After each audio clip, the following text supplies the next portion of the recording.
of a duality. You got stuff on iTunes. You got Mafia.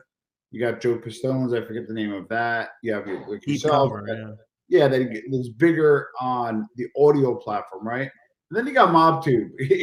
Yeah. One type of person is watching MobTube, and one type of person is maybe just exclusive on audio iTunes. Yeah, it's funny because I don't think I've ever encountered someone on Twitter, right, that listens to my show and says, "Hey, I love this show." Like, I don't think anyone's ever come and said, "Hey," like there are probably people that have found me from YouTube, but Yeah, like I feel like they don't intersect. Like Twitter yeah, and the iTunes don't intersect with MobTube, right? yeah, yeah, I think it's a different group where I think a lot of the people that we see on MobTube, like they talk about whether it's the informant angle or yeah. whatever. Our goal is we want to get the history aspect. We want to find Yep. one person each week and tell their story. So whether it was John Franzese or Tony Accardo or Tony Ducks or we've done all the heavy hitters, Lucky, John Gott, like all these guys, and we don't really have any nonsense. We just get into a biography, try to tell you something you didn't know. That's the biggest thing for me. Because all this info, like we all know John Gotti had Castellano killed in front of Sparks. We know, Tony Salerno was out of the Palma Boys, but we want to tell you something that maybe you didn't know. So, yeah, I don't know if it goes hand in hand. I kind of put myself into the same audience as like OC Shorts and Black Handprint and those guys. Yeah. Not that I don't think all of them are great or whatever, but I think I'm just a bit different from maybe Yeah. some of the MobTube guys. Now, the shows that you did, what show are you most proud of so far? For somebody who hasn't listened to your show yet, what episode do they need to check out first? Yeah, I would say the best episode I think we've done was Tony Salerno, which I think we put a lot of time into. Kabani Savage was one we did that that's probably, if you ask me like what my favorite thing to talk about is Philadelphia. I enjoy the stuff from this city that I know about. But all the episodes we put a lot of time. The Sonny Franzese episode was good. Just all of them. We put the same care into all of them. Okay, so you now have that. We'll put a link below. But once you're out, they pull you back in.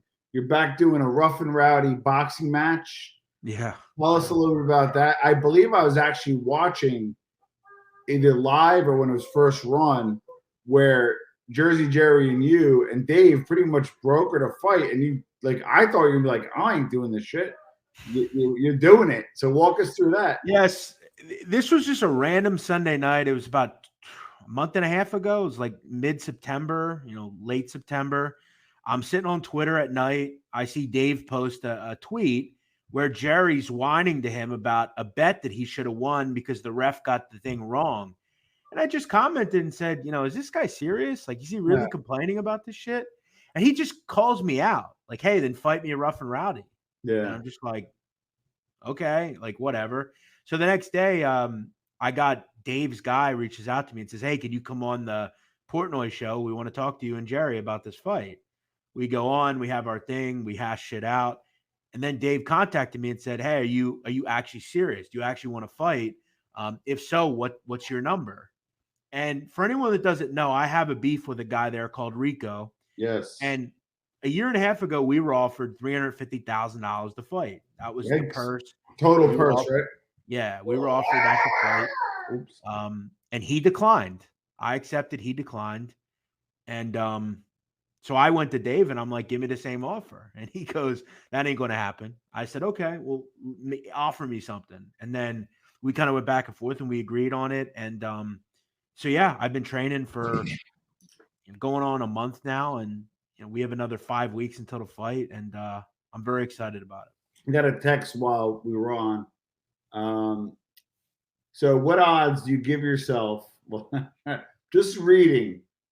If he was the odds maker, since he thinks he's going to win, would the line be Tomato Head minus 250, underdog plus 175? Yeah.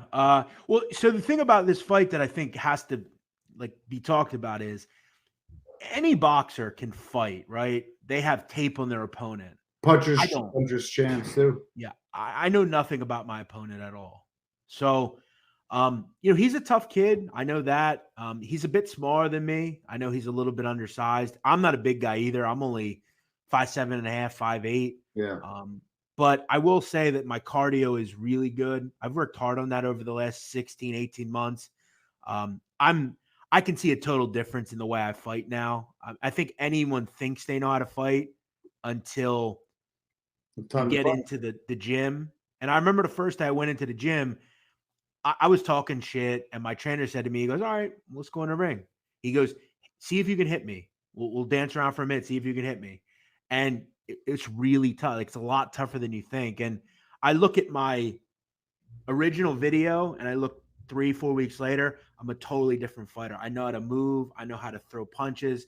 I know how to stand. I know how to balance. I know how to duck. So everything is really coming together. As far as a line, I don't know. I'd put it at 110, 110. I don't think we have any idea. I'm going to give my all. I'm content with whatever happens, to be real honest. I don't know anything about my opponent. He could be a Golden Gloves. I don't know. I hope he doesn't sandbag me like that, but it's a great experience for me. I'm going to do really well money-wise with it. It's going to promote me a lot. And, whatever happens for me happens. Now, in terms of the training, right? Because if this was a normal fight and you have a normal trainer, they will train you to fight a boxer, right? But since more than likely this guy's an amateur and doesn't have much experience, does that affect your training, or do you still train to be a boxer? You get what I'm saying? Yeah, I've been training. I remember as well, one thing that I made sure of when I went in there, when we had that conversation about hit me, see if you can hit me. Yeah. I knew my trainer, he's a real fighter, right? So I knew that my opponent was probably not going to be him. And he told me, they said, you don't know what he's going to be. You have to train as if this is a real opponent, a real fighter. You could get hurt here. So you have to really, but yeah, I train like a boxer. I train just like anyone else would. Yeah. It's no headgear. It's only 3 rounds a minute apiece. It's not anything crazy, but this isn't about my opponent, Tom, to be real honest. This is about me and what all I've done the last a year and a half, losing all this weight. It's really a challenge for me inside to do it. And it really is a big fuck you to all the people that were an asshole to me. I want to win for those people because they don't want to see me win.